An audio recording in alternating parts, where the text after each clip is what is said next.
10h18 sur Direct Investisseur. Nous allons retrouver tout de suite en duplex Alexandre Baradez, analyste de marché chez IG. Bonjour Alexandre. Bonjour. Alors, on va parler tout d'abord du CAC 40 qui, depuis quelques séances, se cherchait un petit peu. On a vu qu'on testait un peu la zone des 4100. Là, c'est encore le cas aujourd'hui. On est toujours un petit peu au-dessus des 4100, mais il n'y a pas beaucoup de mouvements, de tendances qui se dessinent. Vous en pensez quoi ? Effectivement, c'est le cas de l'indice. Depuis quelques temps maintenant, on voit que cette tendance de consolidation s'est renforcée depuis quelques heures, notamment guidée par les statistiques américaines d'hier. On voit qu'elles ont été pas réellement mauvaises, pas non plus excellentes. On a eu en gros deux grosses phases de statistiques. Le recul des commandes de biens durables, donc ça c'est plutôt négatif. Un indice Case-Shiller également sur l'évolution du prix des maisons dans les 20 plus grosses villes américaines, en léger repli également par rapport à ce que le marché attendait. Mais parallèlement à ça, on a eu une confiance des consommateurs US qui a atteint des niveaux extrêmement élevés, donc très positifs. Et puis l'indice manufacturier qui est également très bon. Donc on a comme ça des informations en provenance des États-Unis qui sont relativement mitigées, des très bonnes. Et donc ça fait que les indices, notamment les indices européens qui suivent ces composantes de risque, eh bien, restent dans un range relativement latéral. Et pour l'instant, ce qu'on voit, alors sur un graphe long terme, on voit qu'actuellement, par rapport à toute la phase de baisse qu'on a connue, à la grosse purge de 4500 points jusqu'à 3780 points, on voit que le marché est remonté depuis quelques jours, quasiment à équidistance des niveaux les plus élevés qu'on a connus, 4005, et des supports. Et donc on est entre les deux actuellement. Et dans cette zone médiane, quand on zoome ensuite sur un graphique plus court terme, on voit qu'il y a deux zones qui bloquent pour l'instant l'évolution des cours, donc ce qui donne cet aspect horizontal, c'est la zone des 4060 points pour la zone basse et la zone des 4180 points pour la zone haute. Et tant que le marché reste dans ce canal de consolidation qui peut durer quelques heures encore, et je pense qu'on va y rester jusqu'à la Fed ce soir, au moins, effectivement, c'est une tendance plutôt en range, donc pas beaucoup de momentum là-dedans. Donc moi, je serais plutôt d'avis de chercher les ruptures du canal, de chercher le prochain test, soit des 4060, et jouer à ce moment-là les petites cassures baissières à court terme, mais toujours horizon court terme, soit effectivement le test des 4180, et là, on cherchera une sortie par le haut. Mais dans la zone de consolidation, pour l'instant, le marché attend surtout... Oui, effectivement... Alexandre, on voit que ce CAC 40 ne suit pas la bonne orientation des autres indices, surtout américains et asiatiques.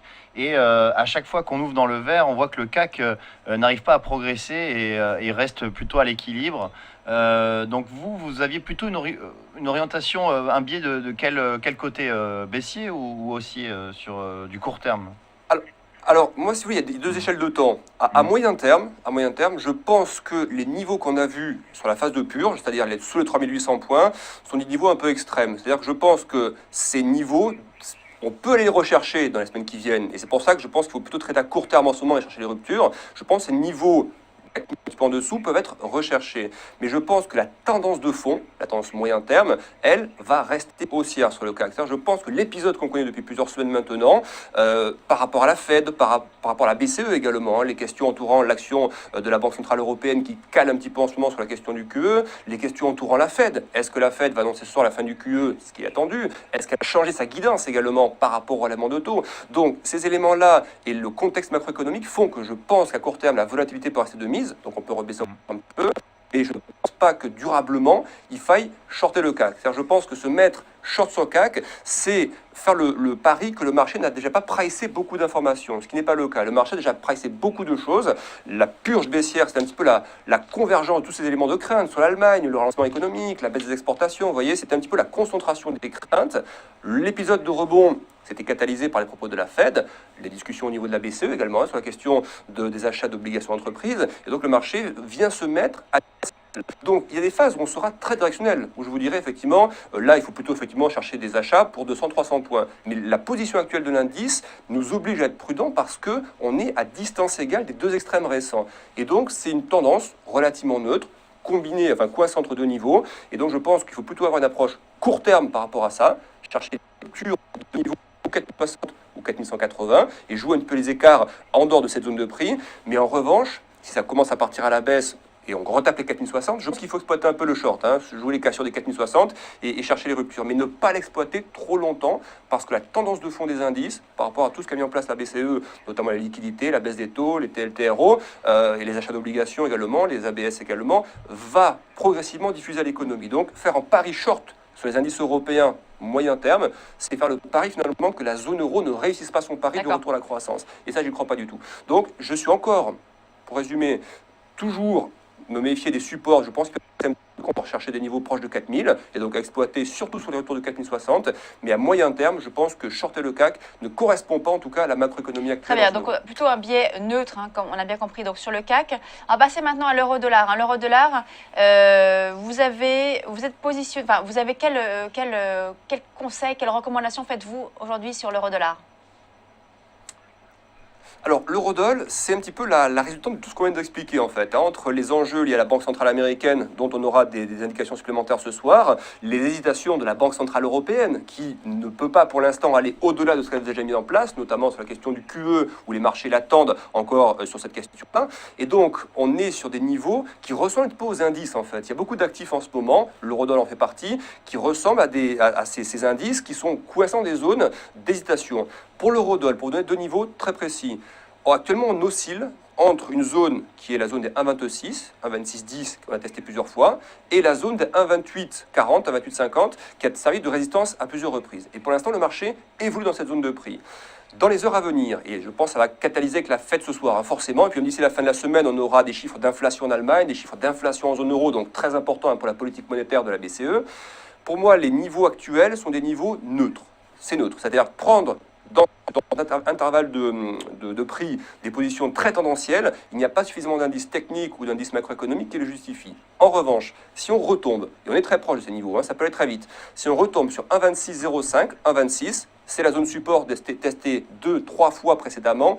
Là, je pense qu'il y a une phase de rupture à exploiter. Je pense qu'un retour dans la zone de 26 pourra générer un rallye baissier assez puissant, d'une centaine de pips, voire au-delà, sur l'eurodoll. Donc sur ces niveaux-là, je pense que les niveaux d'intervention intéressants. De la même manière que la zone des 1,2850 est un niveau intéressant. Si les 1,26 tiennent bon et que le marché grimpe parce que la Fed, par exemple, reste accommodante, si on vient retaper la 1,2850, là, on peut jouer les sorties par le haut et targeter, donc viser la zone des 1,30. Mais entre ces deux niveaux, 1,26 et 1,2850, pour l'instant, ça reste une zone d'affrontement entre les boules et les bears sur l'euro sur les questions de politique monétaire. Et il faut laisser, j'ai envie de dire, aux gros opérateurs, aux investisseurs, le soin d'aller chercher ces niveaux. Et quand on est sur les niveaux, là, on joue les ruptures. Donc les investisseurs particuliers peuvent jouer ces ruptures-là et bénéficier de l'accélération. Donc 1,2650, zone de déclenchement. 1,26, 1,26,10, zone de déclenchement à la baisse pour des rallyes de 100 à 150 pips, 1,28,50, zone d'achat pour aller chercher la zone. Oui, on voit bien là sur votre graphe effectivement que la paire euro-dollar évolue entre ces 1,26,10 et 1,28,40 depuis plusieurs séances, plusieurs séances effectivement. Là ce soir, vous le savez bien, on va avoir la réunion de la politique monétaire de la Fed avec le discours de Janet Yellen à 20h. Quel est votre sentiment, Alexandre, sur le discours que va produire la Fed et l'évolution du dollar dans les prochaines heures? Alors, sur le discours, on va déjà faire une petite parenthèse rapide hein, sur ce qui s'est passé au Canada il y a quelques jours. La Banque du Canada a changé ce qu'on appelle sa guidance, hein, sa forward guidance, c'est-à-dire la façon de communiquer et d'expliquer sa politique monétaire. La Banque du Canada a retiré le mot neutre. C'est-à-dire, en gros, la Banque du Canada était très neutre sur la politique de taux. Elle a retiré de ses communiqués le mot neutre. Tout de suite, le dollar canadien s'est apprécié parce que les investisseurs ont eu le sentiment que le mot neutre signifiait que la Banque du Canada allait plutôt s'orienter vers une remontée des taux à moyen terme qu'une baisse de taux. Je pense que ce soir, ce que les marchés doivent surveiller, ce que les investisseurs doivent surveiller, ce qui peut potentiellement se produire, il y a deux éléments importants. Tout d'abord, la question du QE. Vous savez que normalement, le QE s'arrête ce soir. C'est-à-dire que en tout cas, la décision va tomber ce soir. On est encore actuellement à 15 milliards d'achats d'actifs tous les mois, 10 sur les bons du Trésor et 5 sur les MBS. Normalement, la Fed doit mettre fin à ce QE ce soir. Mais on a vu James Bullard, souvenez-vous, un des faucons de la Fed, nous expliquer qu'il serait peut-être opportun de maintenir le QE un petit peu, quelques temps supplémentaires. Donc ça, ce soir, c'est le premier enjeu. Est-ce que la Fed va arrêter ou non le QE ? Ensuite, il y a le deuxième aspect qui est la question de la communication de la Fed. On sait que les communiqués jusqu'à présent étaient très, très accommodants. On va laisser les taux bas de temps considérable. Si la Fed change un mot ou deux mots de ce communiqué, enlève le certain ton accommodant et commence à parler d'une politique qui serait plus tournée vers les statistiques macroéconomiques. Il y en a des bonnes en ce moment, le chômage, les chiffres, on l'a dit tout à l'heure, la confiance des consommateurs. Il y a quand même des raisons de penser que l'économie américaine, et c'est le cas, se porte plutôt bien. Si la Fed commence à traduire ça dans son discours, ça va être perçu comme un élément plutôt accommodant, pardon, moins accommodant qu'auparavant, et ça pourrait faire grimper le dollar. Donc je pense que ce soir, si on a le moindre signal au niveau du communiqué ou de la question du QE, que la Fed durcit un petit, quand je dis durcir, c'est entre guillemets, hein, mais durcir un petit peu le discours de sa politique monétaire, sans parler de hausse de taux tout de suite, mais enlève quelques mots et les rend un petit peu moins accommodants, je pense que le dollar va s'apprécier et donc que l'euro va repartir à la baisse. Pour l'instant, en tout cas, techniquement parlant, il faut quand même attendre la validation des zones. Alors on peut faire des scénarios ce soir, mais c'est la validation des zones qu'on a indiquées précédemment qui doit servir de catalyseur pour rentrer dans le marché. Merci beaucoup Alexandre Baradez, analyste chez IG. Merci beaucoup pour ces éléments. On va marquer une courte pause. Merci. Merci. On va marquer une courte pause et on se retrouve tout de suite pour la suite de Direct Investisseur.